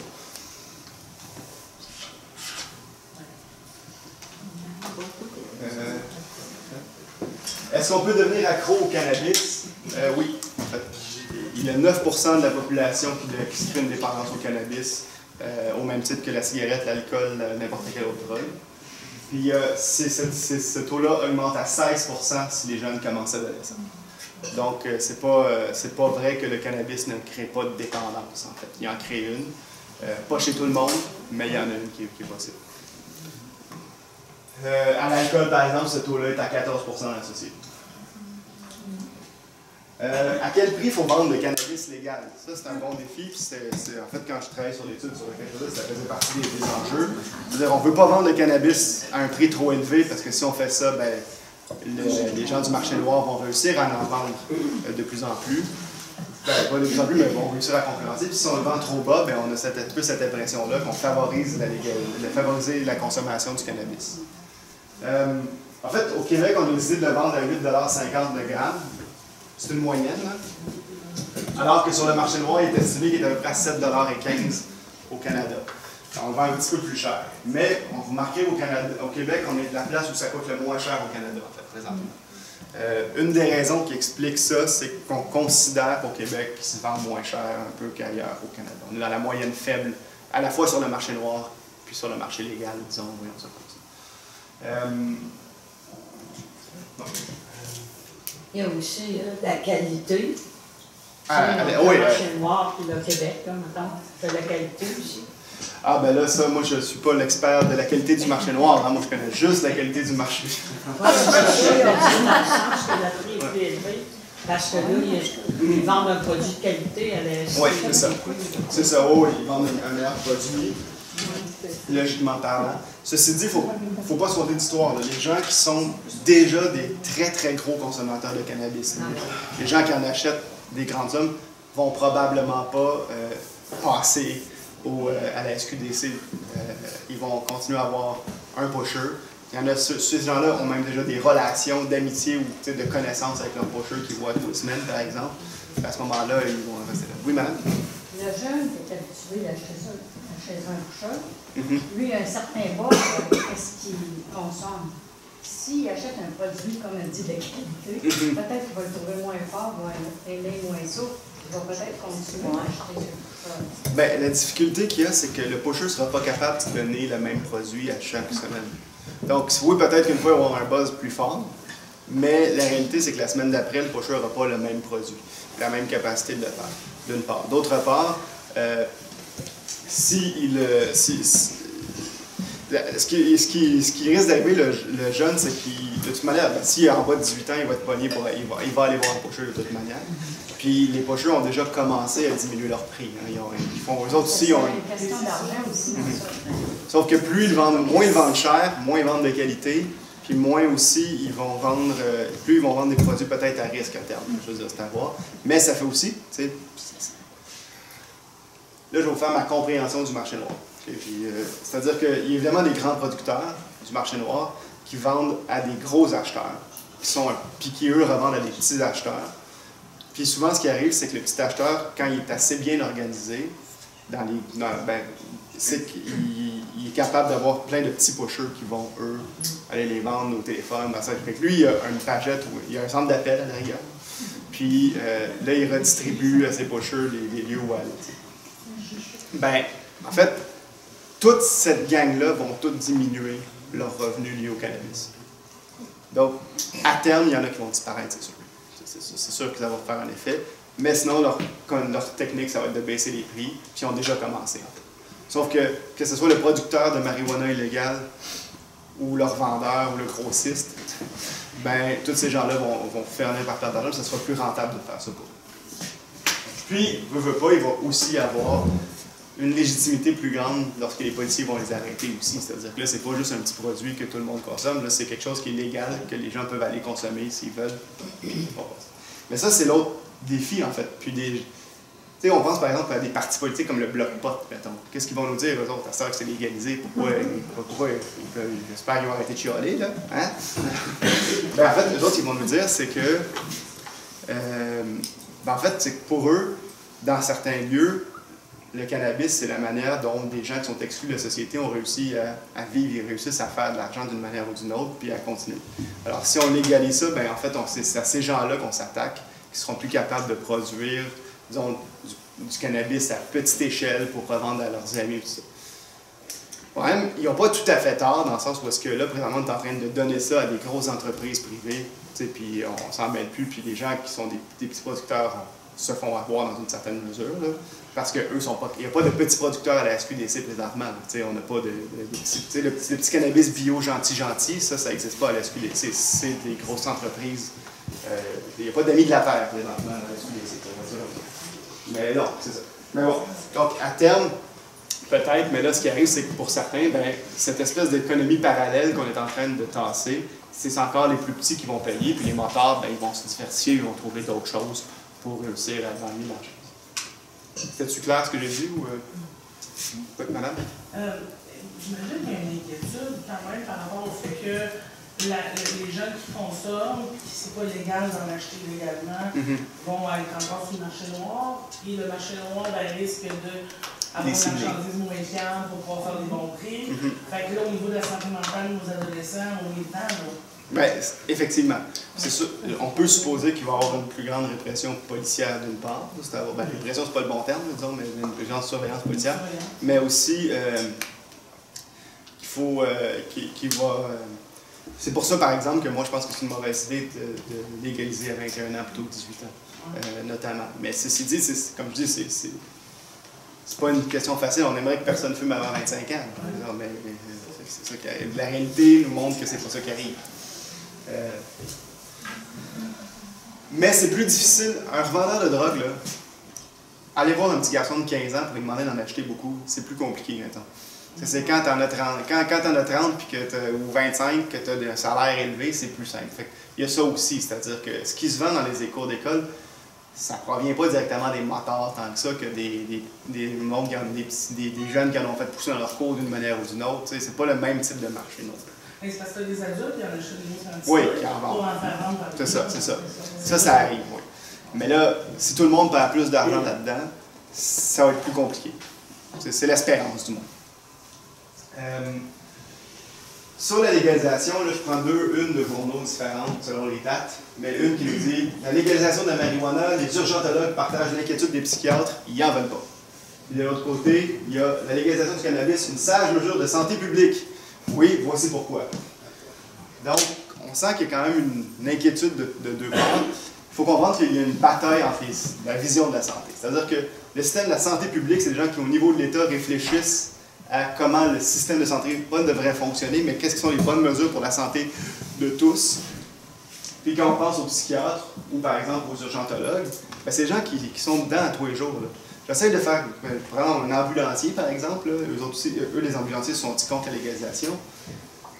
Eux, depuis à tous les jours, ils se ramassent à aller dans des situations difficiles, il y a des gens complètement gelés qui les aident pas, puis là on leur dit, ben l'État, vous pouvez consommer, il n'y a pas de problème. Comme ça, on rend leur travail plus difficile dans une certaine mesure. C'est pour ça qu'ils sont contre. Ceci étant dit, d'un point de vue public et général, quand on prend la vision d'ensemble, il y a plus de positions qui sont en faveur de la légalisation que contre dans le système de santé. Pourquoi il faut faire une société d'État, en fait, avec le cannabis? Est-ce que je suis trop long? Pourquoi faire une société d'État? En fait, ben, une des inquiétudes qu'il y avait si on laissait au privé, puis quand on a fait les études et les recherches, hein, vous savez, à chaque année, on fait des recherches pour voir si les dépanneurs, par exemple, vendent du tabac aux mineurs. Ben, en fait, sur une base régulière, en fait, 17,5% des ventes de tabac sont faites. En fait, des gens, il y a 17,5% des dépanneurs qui vendent du tabac à des mineurs, en fait. Et c'est assez reconnu à chaque fois qu'il y a ces enquêtes-là, parce que finalement, il y a une volonté de faire du profit chez les dépanneurs, hein, c'est-à-dire que ce qui n'est pas nécessairement le cas dans une société d'État. D'autre part, à la SQDC présentement, il y a une volonté de prévention, comme on a dit, on n'a pas le droit les gens de la SQDC n'ont pas le droit de promouvoir la vente.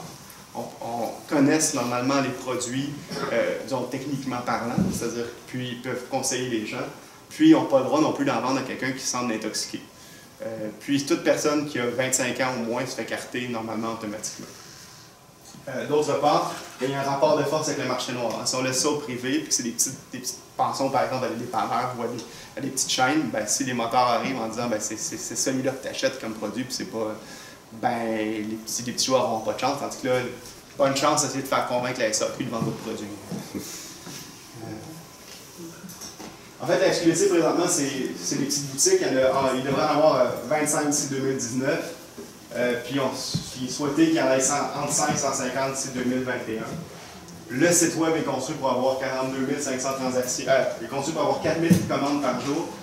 La première journée, il y en a eu 42 500. Bon, c'était la première journée. mais ceci dit, il y a quand même une augmentation. C'est pour ça qu'il ne restait pas de stock assez vite. Mais ça, on va y revenir aussi. Comment ça marche, en fait? Présentement, la SQDC, c'est une filière de la SAQ, mais qui va avoir son CA autonome, va avoir toutes les va agir de manière autonome, peut-être même trop. Mais pour l'instant, l'ensemble des profits qui vont rentrer à la SQDC s'en va dans un fonds de prévention puis de recherche sur le cannabis. L'objectif, l'État ne fait pas d'argent avec ça, et c'était une des plus grandes inquiétudes qu'il pouvait y avoir à ce niveau-là, c'est-à-dire que si c'était une manière de payer la dette, ben, on aurait eu tendance à vouloir favoriser la vente de cannabis. Présentement, c'est pas ça. Considérant nos gentils gouvernements, année après année, peut-être que dans 10 ans, il va falloir s'en inquiéter. C'est bon. Parce que si on regarde l'histoire de l'Auto-Québec, l'histoire de la SAQ, l'histoire d'Hydro-Québec, en fait, une des manières de baisser les impôts systématiquement, c'est d'augmenter les tarifs, puis d'augmenter les prix, ou de demander par exemple à Hydro-Québec, lors des demandes de budget, d'augmenter ses profits pour être capable d'en donner plus. Comme la TPS, la Télécom, c'est supposé d'être là un certain temps, puis là c'est rendu qu'on demande toujours. C'est ça. Donc, mon avis à moi, c'est qu'il faut être vigilant là-dessus, puis faire très attention qu'il n'y en ait pas qui passe en douce à ce niveau-là. Ceci dit, c'est la recommandation générale, c'était qu'ils fassent ça. Fait que là, on s'inquiète parce qu'on leur fait plus confiance, mais ils ont bien fait ça, ça c'était correct. Je sais pas si vous êtes déjà rentré, probablement pas déjà rentré dans une SQDC, parce que je pense pas qu'il y en a une grosse à la tuque présentement. Mais ça ressemble à une pharmacie. En fait, ça ressemble à une pharmacie. C'est pas dans les mêmes places que où est-ce qu'il y a de la vente d'alcool. Puis en fait, c'est pour ça aussi que c'est pas SAQ qui est marqué en haut, c'est vraiment, ils veulent distinguer les deux. Puis les vendeurs n'ont pas le droit de faire de pression à la vente d'aucune manière, d'aucune sorte. Les problèmes et les dangers qu'il peut y avoir avec le modèle actuellement, c'est que les salaires sont faibles. En fait, c'est salarié à 14 $ de l'heure. L'inquiétude qu'il va y avoir, c'est qu'il y ait du roulement rapide. Puis ce qu'on veut surtout pas, surtout si on veut que les gens connaissent bien les produits puis soient plus vigilants, c'est que ce soit des gens qui connaissent bien la situation, qui soient capables de bien le vendre correctement. Donc, plus le salaire est faible, plus on a tendance à créer un roulement. Ça commence déjà vu que ben, ils ont fermé les situations. D'autres choses, il n'y a presque pas d'avantages sociaux. Créer la roulement. Une des choses que présentement, qui est un problème, puis on l'a beaucoup évalué sous l'angle du problème, que c'est bien effrayant, la SQDC est déjà vide, là, qui est ce qui faisait les unes des journaux, mais c'est qu'il n'y a pas de centre de distribution pour la SQDC, tout comme il y en a un, par exemple, pour la SAQ, ou qu'il y en a un pour n'importe quel, les magasins métro, les magasins IGA, ils ont un gros centre de distribution dans l'agroalimentaire. Pourquoi c'est un problème? Parce que la manière dont est faite la SQDC, c'est que c'est une petite boutique. Là, ils sont censés avoir un petit backstore, puis c'est ça qui va fournir l'ensemble de la demande. Et puis, on demande à l'entreprise privée, le gros producteur, de produire, d'emballer, de payer un camionneur qui va l'amener directement à la SQDC pour le mettre dans le backstore. Là, il y a 12 SQDC, ils ont de la misère. Imaginez qu'on va en avoir 150. Alors que la SAQ a déjà une spécialisation d'avoir ce centre de distribution-là. Pourquoi c'est un problème? Parce que s'il en manque, ben, le marché noir va continuer à vendre de toute manière, ça c'est la première chose. Mais deuxièmement aussi, c'est qu'à terme, tout ce modèle-là semble indiquer que la volonté ce serait rapidement de dire on va privatiser la SQDC parce que on vend boutique par boutique, par exemple, à des compagnies, puis ils vont bien pouvoir faire ce qu'ils veulent avec ça.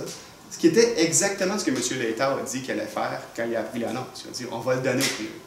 Donc, présentement, la SQDC, contrairement à la SAQ, la SAQ, la vente est publique, l'entrepôt est public, le transport est public. Là, ici, à la SQDC, il y a vraiment juste le point de vente qui est public, puis tout le reste appartient au privé, puis on va y arriver. Mais les compagnies privées dans ce domaine-là, c'est pas tous des enfants de cœur, c'est à voir. Puis aussi, autre chose, c'est que les normes de production sont surveillées par Santé Canada, mais le transport, tout ça, c'est à voir encore. Bon, je vais faire rapidement les enjeux économiques. On a parlé à peu près au Canada, on suppose que d'ici 5 ans, ça va être à peu près 690 millions de dollars qui vont rentrer plus dans les coffres de l'État et qu'il va y avoir une création d'entre 10 000 et 30 000 emplois qui sont liés à l'industrie du cannabis. Le Canada nous a dit en grande pompe qu'il espérait faire disparaître de 65% le marché noir. En réalité, le Québec a des espérances d'ici 5 ans de 30%. Puis au Colorado, la première année, ça a été 10%. Puis ça va tendre à peu près à 10% de baisse par année. La raison à ça, c'est que le marché noir continue, lui, contrairement à la SQDC, à livrer tout de suite la nuit, par exemple. Et puis va vendre aux plus grands consommateurs aussi. Comment ça marche pour être producteur de cannabis? En fait, les grandes industries du cannabis, là, en fait, supposons qu'on veut que vous et moi, là, on part une compagnie ici, on fait pousser ça dans le coin là-bas. Là. En fait, pour être producteur de cannabis, il faut faire la demande à Santé Canada. Santé Canada a reçu au-dessus de 4000 demandes récemment. Là, la GRC va faire un examen sur les actionnaires et sur les personnes qui font partie des groupes. On va y revenir tantôt. Et on n'a pas le droit d'avoir des gens qui ont fait trop des actions criminelles à l'intérieur de l'actionnariat. Maintenant, la GRC va pousser ça jusqu'aux premiers actionnaires. Donc, si par exemple, vous êtes Don Corleone, par exemple, ben, que vous avez 3 petites entreprises, puis chacune d'elles vont éventuellement être actionnaires d'une compagnie, c'est un peu difficile de remonter jusqu'à Don Corleone ici. Ensuite, ceci dit, après l'examen de la GRC, il y a des licences qui sont octroyées pour si on est capable d'avoir une production qui est correcte et avoir une qualité qui est correcte. Et des standards, donc à chaque fois que vous produisez 1 gramme de cannabis, ça soit toujours à peu près la même. Il y a une inspection des usines. Et là, une fois que l'inspection des usines est faite, il y a un test de qualité, entre guillemets, pour voir si ça marche. Là, on vous permet ou non de vendre et éventuellement, il y a une mise en marché. C'est un processus qui prend, en fait, environ 1 an au total. Donc, présentement, les producteurs qui ont été choisis pour la SQDC, par exemple, il y en a 5, ils ont passé ces tests-là, mais il y a un nombre astronomique de demandes.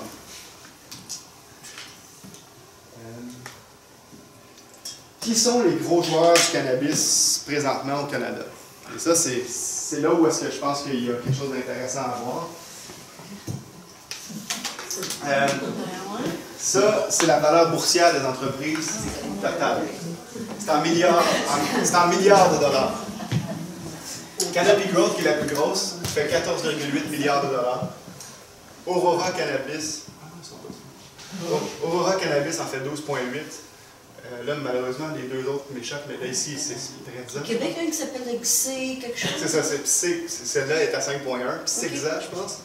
Pour vous donner une idée, là, ça ici, c'est Air Canada.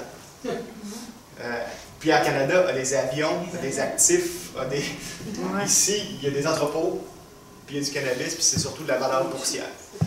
Donc, ils ont reçu de l'argent par des investisseurs à pleine porte. Beaucoup, en fait, des fonds d'argent, des fonds de retraite. Peut-être les vôtres, en fait, je ne sais pas.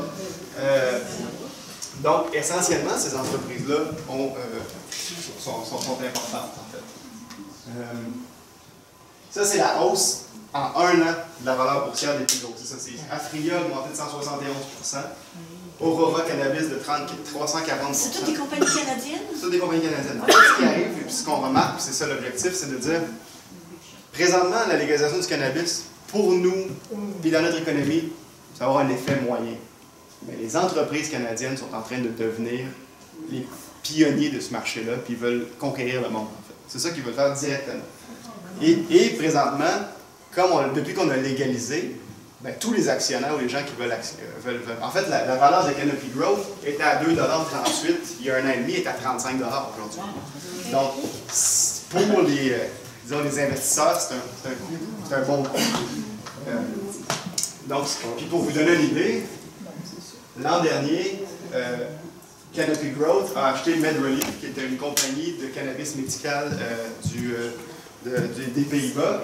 Il a acheté 3,2 milliards de dollars. C'est le coût qu'on a vendu Rona. Alors que, Rona, il y a des magasins, il y a des actifs. Et donc, ce qui arrive présentement, la recherche générale de l'industrie canadienne, c'est de devenir la référence mondiale. Puis c'est pour ça qu'ils ont une influence sur le gouvernement, puis c'est pour ça qu'on légalise ici. Puis l'objectif, c'est que le Canada est le premier pays du G7 à légaliser au complet. Je vous garantis qu'à la seconde où d'autres pays vont légaliser, ces entreprises-là vont être là. Puis le problème qu'il y a, c'est que certaines de ces entreprises, Aurora par exemple, la personne a dit, moi je le crée, mais dans 10 ans je le revends. C'est ça mon objectif, là. Et qui vont être les potentiels acheteurs? Ça va être les compagnies de tabac, puis ça va être les compagnies d'alcool et pharmaceutiques. Ben, justement, j'ai un lien grandissant avec les industries pharmaceutiques de tabac et d'alcool. Là, on en parlait un peu tantôt. Chacune de ces entreprises, de ces industries-là, ressentent une différence dans leur vie tous les jours. Les pharmaceutiques, évidemment, le cannabis médical est de plus en plus grand, se font acheter, en fait, par les compagnies de cannabis médical de plus en plus. La compagnie de tabac voit bien qu'il y a une opportunité. Avant, ils étaient tout à fait contre. En fait, c'était vraiment des ennemis, entre guillemets, parce que toute personne qui fumait trop de cannabis fumait moins de cigarettes. En fait, on ne peut pas avoir 24 heures sur 24 un papier dans la bouche avec quelque chose dedans. Mais là, de plus en plus, les grandes compagnies de tabac achètent des parts d'action des entreprises de cannabis. Pour ce qui est des compagnies d'alcool, ben on l'a dit, on l'a bien vu, ils diminuent leurs profits. Fait que ce qu'ils commencent à faire, c'est qu'ils essayent de transformer leurs produits pour avoir des produits qui sont, entre guillemets, d'eux-mêmes vont dire des chevals de Troie. C'est-à-dire que, par exemple, ils vont faire des thés glacés avec des feuilles de pote, par exemple. Ils vont vendre des bières, il y a la question de la bière au cannabis. Ça va commencer par être des petits produits fancy un peu pour le fun, mais pour eux, il y a vraiment de l'argent à faire là, puis c'est d'essayer de diversifier leur propre production pour être capable de vendre un peu partout. Puis tu sais, on nous vend un peu l'idée qu'il va y avoir des petits micro-producteurs de cannabis, que chaque cannabis, avec son petit goût spécifique, ses capacités, il y a très très peu de place dans la légalisation pour ça un peu partout dans le monde. Mais au Québec, par exemple, si c'est pour se faire, ça va se faire à travers des petits produits spécialisés. Il n'est pas impossible qu'il y ait une deuxième phase de légalisation du cannabis dans laquelle, par exemple, se vende du hash, par exemple, qui est une forme d'huile travaillée, ou qui est des produits comme des jujubes ou de la nourriture. Mais pour l'instant, ça c'est encore très controversé et incertain. Ça prendrait comme le Il y a commerce un livre équitable de des... recettes de sortie. Ah, il y en a plein. Il y en a plein. Moi, j'en ai vu un de Snoop Dogg, qui est un rappeur, préfacé par Martha Stewart. Hein. Fait que, tu sais, moi, il n'y a plus rien qui me surprend. Mais effectivement, ça doit vous avoir de cuisiner chez vous. Non, c'est ça, les lunettes, ça, c'est dangereux.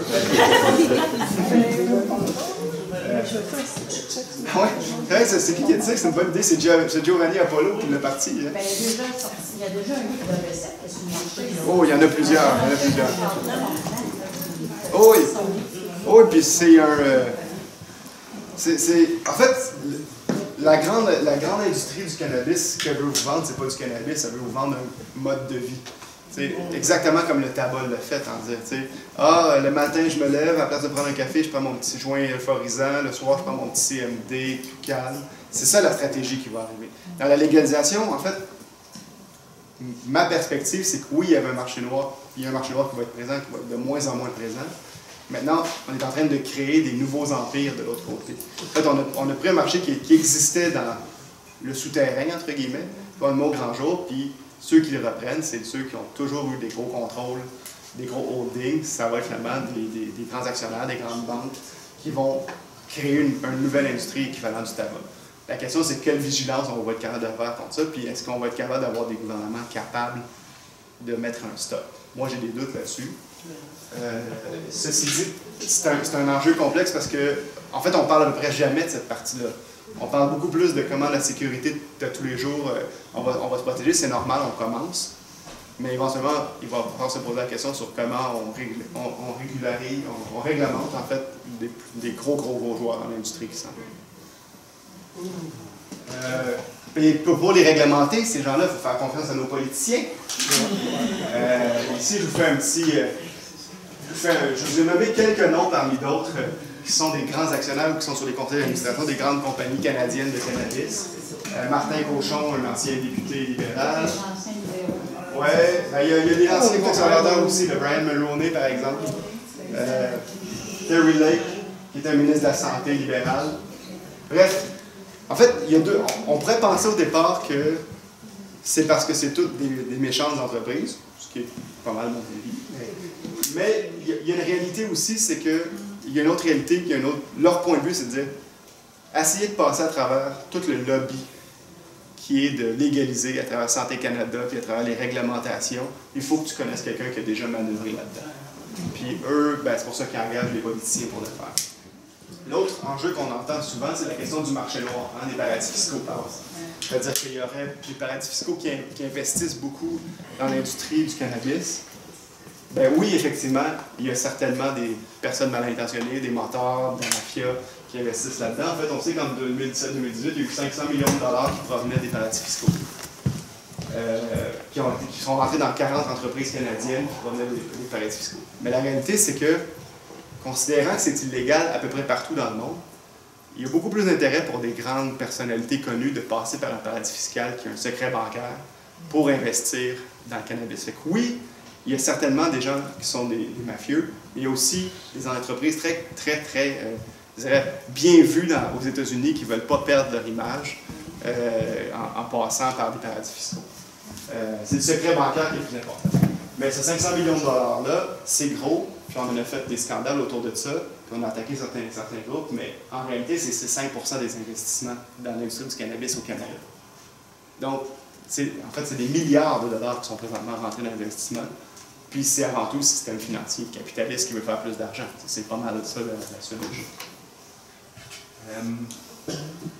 Donc, en fait, ça finit comme ça ma conférence. La légalisation du cannabis, ça ne change pas le monde, sauf que... Ça, c'est ça, fait que si... je voulais pas dire qu'on avait pogné le gros lot, c'était pas ça nécessairement. Mais si vous avez des questions, je suis disponible.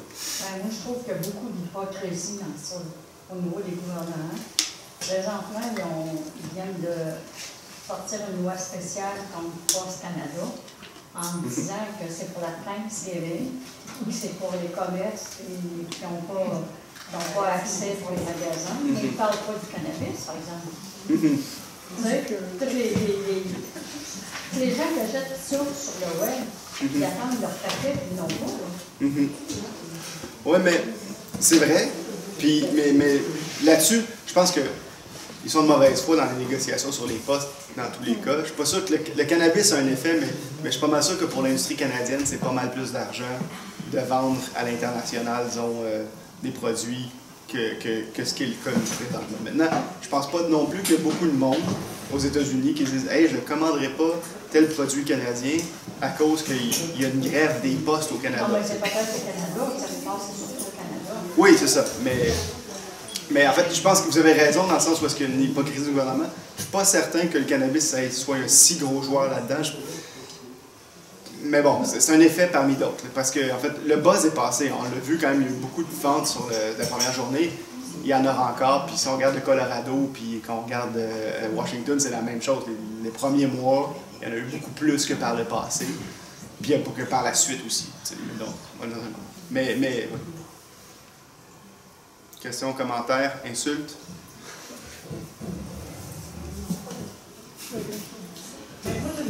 Oui.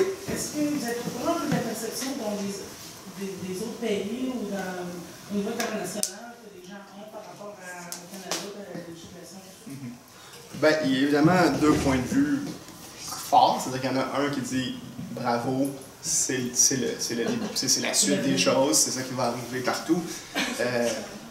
Puis aussi, on va aller au Canada cet été, mettons. Ouais, c'est ça, donc c'est sûr qu'il y a un effet, disons. Mais il y a une réalité, c'est que les États américains qui ont commencé à le faire, il y a une pression de plus en plus forte partout. La légalisation du cannabis, disons, médical, est de plus en plus reconnue un peu partout. Puis ça crée des lobbies, ça crée de l'argent. Puis, tu sais, présentement, là, alors qu'éventuellement, on s'en va vers... L'économie va bien au Canada, va bien un peu partout sur la planète. La dernière crise économique nous a fait mal. C'est la deuxième période de temps la plus longue sans qu'il y ait d'autres crises économiques qui viennent. D'un point de vue strictement statistique, là, il va y avoir une autre crise économique d'ici 3-4 ans, disons. Peut-être qu'elle ne sera pas aussi grosse, peut-être qu'elle va être tout petite. Mais à ce moment-là, tous les pays vont pouvoir se dire « Hey, c'est vrai que si je légalise ça, il va y avoir plus de commerce. » En fait, je vais prendre de l'argent qui était quelque part, et je vais pouvoir changer tous mes chiffres comptables de quelques millions, voire milliards de dollars. Ouais, je ne vais pas dire non. Fait que, quand vous voulez voir des grands changements radicaux sur l'économie, regardez comment finalement s'est passé les dernières crises économiques, puis on va le voir. Moi, je pense que la légalisation va arriver en Occident de manière très claire d'ici 10 ans. Je pense que ça. Fait que oui, il y a des gens qui sont... Ben, pour beaucoup de pays occidentaux, pour les pays moins occidentaux, comme par exemple la Russie, c'est-à-dire que là, ça c'est vraiment très mal vu en fait. C'est perçu comme une déchéance dans une certaine mesure. Mais ceci dit, comme tous les pays, ou presque, ont un lobby qui propose ça, ils se sentent de moins en moins bien à venir attaquer la position canadienne, disons, comme ça. Mais je pense qu'il y a aussi des pays européens qui disent que la position canadienne est intéressante parce que contrairement aux États-Unis, ils ne laissent pas ça au privé, partout. Mais il y a aussi d'autres qui disent il faut que ce soit le privé parce que l'État, ça n'a pas de bon sens. C'est un paquet de petits questionnements. Mais essentiellement, c'est pas vu négatif. Ça amène pas le... c'est sûr qu'un Trump doit se dire, Trudeau, que Trudeau soit poteux, ça m'étonne pas trop. Mais après ça, c'est plus une image. À l'international, ça nuit pas aux politiques générales. Aux Pays-Bas, ça fait des années, des dizaines d'années que toutes les drogues sont légales. En fait, on n'entend pas grand-chose. On n'entend pas parler de ça. En fait, c'est pas vrai. Dans les Pays-Bas, il y a Amsterdam, la ville, qui a une réglementation qui c'est pas illégal de fumer. OK. C'est pas illégal d'en vendre, mais il y a des endroits particuliers. Il y a OK. un shop où est-ce que ça peut se faire. Mais ça, c'est juste la ville qui a ses droits. En fait, c'est pas le pays au complet? C'est pas le pays, c'est Amsterdam qui OK. va faire ça, d'une part. Ceci dit, il y a un pays qui a légalisé toutes les drogues. En fait, c'est le Portugal. Le Portugal ont décriminalisé toutes les drogues.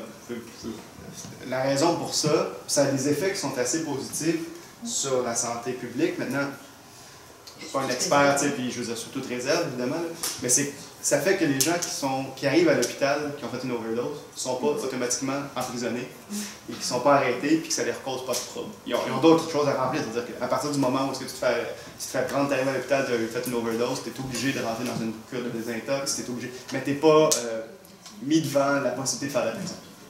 Puis à partir de ce moment-là, on a vu des meilleurs résultats chez les personnes de recouvrement. Mais ceci dit, c'est un pays dans une situation particulière. Je serais bien mal placé pour vous dire si c'est une bonne ou une mauvaise mesure, mais ça existe. Mais c'est pas légalisé, c'est décriminalisé. Donc on n'a pas le droit, par exemple, de fumer dans la rue ou de prendre une ligne de coke au restaurant. Oui, madame? La question avec ceux qui se sont fait polluer avec du cannabis par l'an passé ou avant, un dossier, tout ça, est-ce que tu penses qu'ils peuvent éliminer ça? Oui, qu'ils ont légalisé. C'est complexe, en fait. Parce que non seulement, là, c'est drôle, parce que, surtout au Colorado, mais ça vient aussi, c'est qu'ils font une vérification de dossier criminel. Si c'est un dossier criminel, tu ne peux pas travailler dans ces compagnies-là. Fait que les gens qui connaissent le produit se ramassent à ne pas pouvoir travailler là, puis ils vont peut-être retourner vers leur ancienne job, disons, voyons ça comme ça, d'une part. Mais ça, ils tentent, je pense, à travailler, à améliorer ça. Au Québec, pour l'instant, il n'y a pas question de ça. C'est-à-dire qu'on a... Ils restent avec leur dossier. Ils restent avec leur dossier, puis même il y a des gens qui font présentement de la prison pour ça. Mais je pense qu'à terme, je ne serais pas surpris qu'il y ait éventuellement des pardons pour certaines de ces choses-là, si on fait des demandes. Mais pour l'instant, ça n'a pas été déterminé. Merci.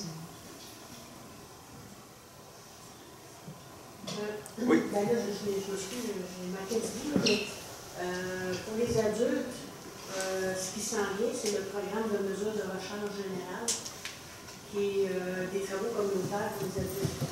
OK. Ça, c'est pas encore déterminé là, officiellement, mais qu'est-ce qui va arriver pour les gens, par exemple, parce qu'on sait qu'il y a des amendes de 100 $, dépendamment du nombre de grammes qui sont en possession. Mais peut-être que, tu sais, à ce moment-là, ça ne restait pas tous en prison. Non. Faire des travaux communautaires, et ça s'en vient chez nous. Ça risque d'être des amendes, puis l'argent des amendes transformé en travaux communautaires.